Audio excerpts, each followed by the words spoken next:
তমাদিদেবম করুণানিদানম তমালবর্ণম সুরিতবতারম অপার সংসার সমুদ্র সেতুম ভজামি অহম ভাগবতম স্বরূপম। হরে কৃষ্ণ। আজকে অত্যন্ত মহিমান্বিত এক তিথি, ভাদ্র পূর্ণিমা, ভাগবত জয়ন্তী, শ্রীমদ্ ভাগবতমের শুভ আবির্ভাব তিথি।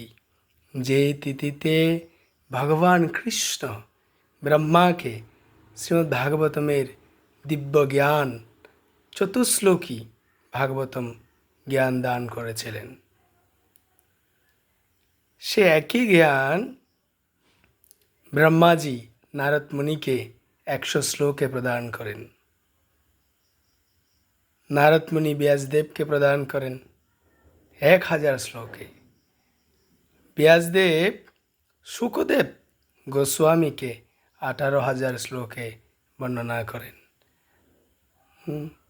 আর শুকদেব গোস্বামী পরীক্ষিত মহারাজকে সেই 18,000 শ্লোকের পূর্ণ দিব্য জ্ঞান, দিব্য মহিমান্বিত ভগবান শ্রীকৃষ্ণের লীলা মাধুরী পরীক্ষিত মহারাজকে বর্ণনা করেন।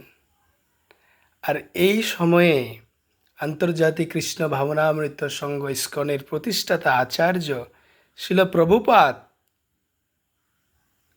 18,000 কোটি শব্দে আমাদের সকলের জন্য দুর্লভ প্রাঞ্জল তাৎপর্য প্রদান করেন, যার মাধ্যমে প্রত্যেকটি শ্লোকের মর্মার্থ সরলার্থ সহজেই উপলব্ধি করা যায়।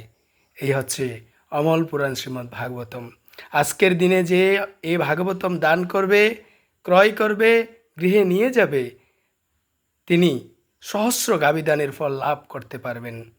আবার যার গৃহে ভাগবতম নিয়ে যাবেন, তিনার গৃহে ভাগবতম নিয়ে যাওয়া মানে সাক্ষাৎ লক্ষ্মী নারায়ণকে নিয়ে যাওয়ার সমান। ভাগবতম সাক্ষাৎ কৃষ্ণ, বাক্ময় বিগ্রহ শ্রীমদ্ ভাগবতম। তাই আজকের দিনটা অত্যন্ত অত্যন্ত মহিমান্বিত। বৈষ্ণবকে ভাগবতম দান করলে অশ্বমেধ যজ্ঞের ফল লাভ হবে। শিল রূপ গোস্বামী, সনাতন গোস্বামী বর্ণনা করেছেন, আমাদের নিজের ভিটা বাড়ি বিক্রি করে ভাগবতম আশ্রয় গ্রহণ করার জন্য ভাগবতম ক্রয় করা উচিত, অধ্যয়ন করা উচিত। কেননা আমাদের সঙ্গে জায়গা জমি অট্টালিকা কিছুই সঙ্গে যাবে না, যাবে এই শ্রীমদ্ ভাগবতমের দিব্য করুণা।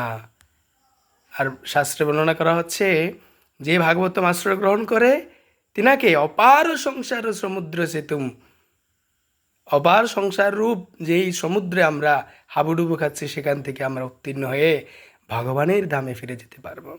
যার গৃহে ভাগবতম থাকবে, প্রতিদিন দর্শন করবেন, আরতি করবেন, একটি শ্লোক পাঠ করবেন, সাক্ষাৎ কৃষ্ণ আপনার সম্মুখে আবির্ভূত হয়ে আপনাকে অন্তিমে কৃষ্ণের ধামে ফিরিয়ে নিয়ে যাবেন। হরে কৃষ্ণ কৃষ্ণ কৃষ্ণ হরে হরে, হরে রাম রাম রাম হরে হরে।